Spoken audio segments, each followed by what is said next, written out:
right, let's do some LA freeway driving here. I'll put it in sport mode for that.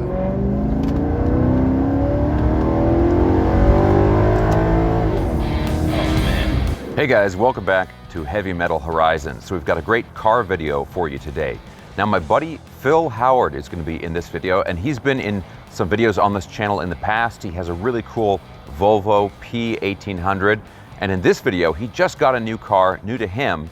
He got a 2012 Maserati Quattroporte. Really beautiful car, and these things have just brutal depreciation, which makes them actually very affordable. So we're gonna meet up at one of the local car shows and then go for a cruise and check out the car while we're doing that. Now, real quick guys, if you like videos like this, checking out airplanes or cars, anything like that, and you have not already subscribed, please consider subscribing right now. Okay, let's get into the video.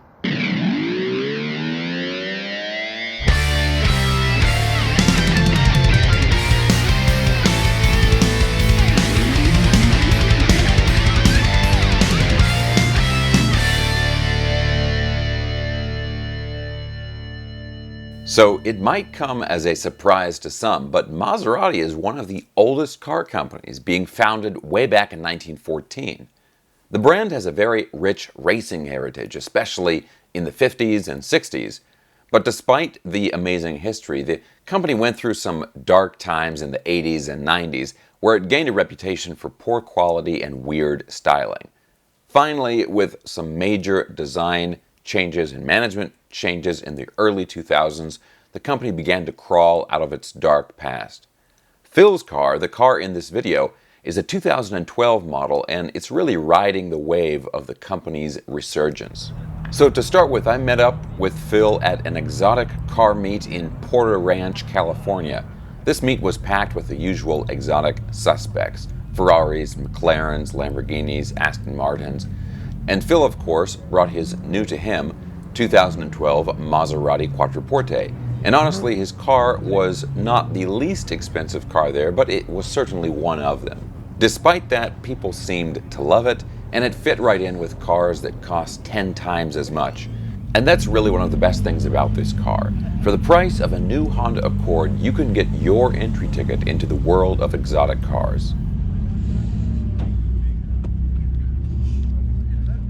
After the initial meetup in Porter Ranch, we did a cruise down the freeway to Simi Valley for another exotic get-together, which was just as impressive.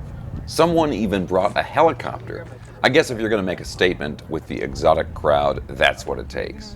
Anyway, after seeing a bunch of amazing cars at that meetup, we took off from the car meet, and then we got to look at Phil's car in more detail.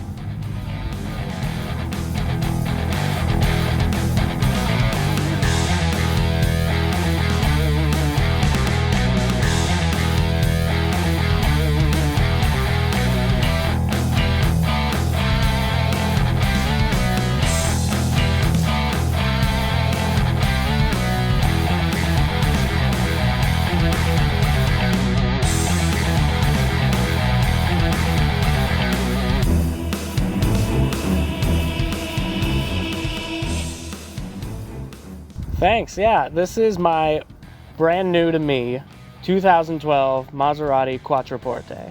I bought this at about 3 months ago now, and I'm just enjoying the hell out of it.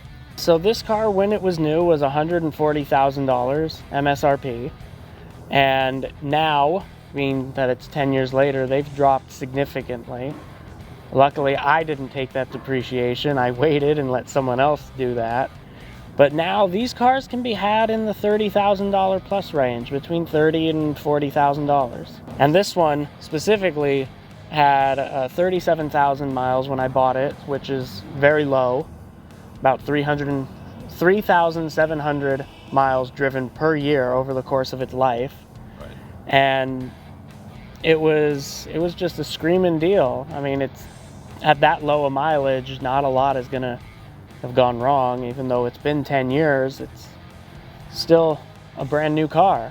All the other cars that I've had, my Rolls and my Volvo, even though they're not domestic cars, they're really just, they're classic cars. They're at a point in their life where they've aged enough that they're not anywhere near modern.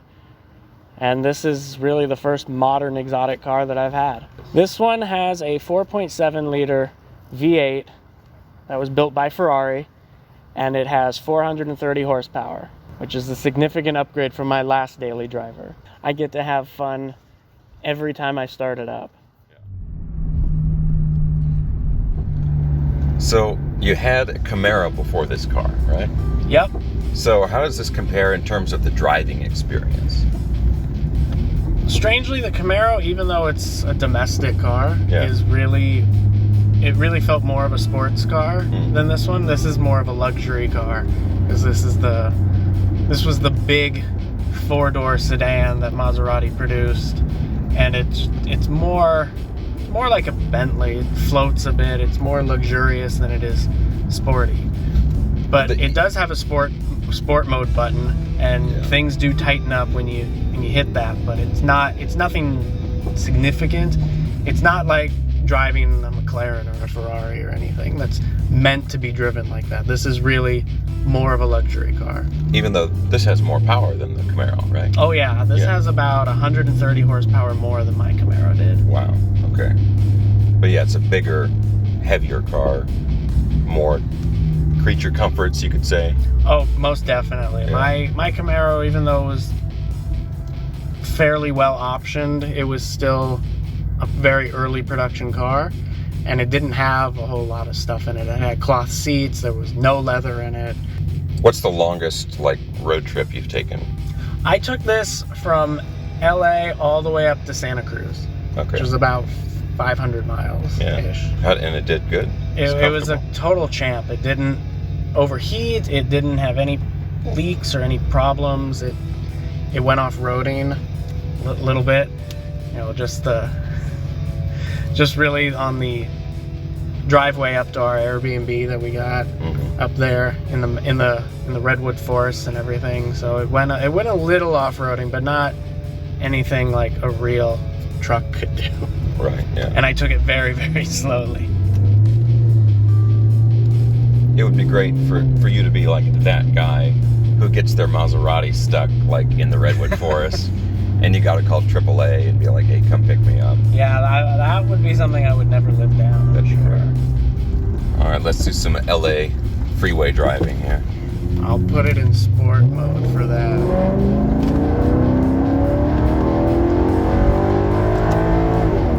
Oh man. It just sounds so good. Yeah, that thing I love pulls this. hard too. Even we were going up a little hill there, and that thing really. Yeah, that really second pulls. and third gear is a lot of fun in this car. Even in fifth and sixth, it still sounds good, but you just don't have the torque. It really is in that low gear, high rev range where you get a lot of the torque and power that comes through, and it's just that exhaust just makes it so much more fun. Oh yeah. But at the same time, it's really weird. It scares me a little bit going through neighborhoods, even at 5-10 miles an hour, because it's so loud in here. I don't really know how loud it is outside comparatively, but it's just... You might be setting people's car alarms off or something. Yeah, and it just... I don't mind standing out normally, but if it's in a good way, but if it's in a bad way where I'm just creating unnecessary noise, I'm kind of like, oh no, don't look at me. Yeah. And this car makes you feel like you might do that even at low speeds. Yeah. So you just kind of, that's one of the big changes I've had to overcome with my driving style, is just kind of a screw this, I don't care. Well, and I'm it's just not gonna exactly, it's like a bright white Maserati. You've got the exhaust and the wheels, so it's kind of, it draws a lot of attention to itself. It does. And it's funny that you say that, even that, because I've gotten a lot of attention for this car, and this car is not, really high end when you look at it in the spectrum of exotics and supercars. It's sort of an entry-level exotic, It right? very much is an entry level, especially with a used one now, like this one. It's just, the prices are, all the depreciation has happened. Yeah, so you can get these things dirt cheap. They're basically. bottomed out, right? Yeah, pretty much. Although with the market today, they're kind of on an uptrend, but so is everything else. So Right.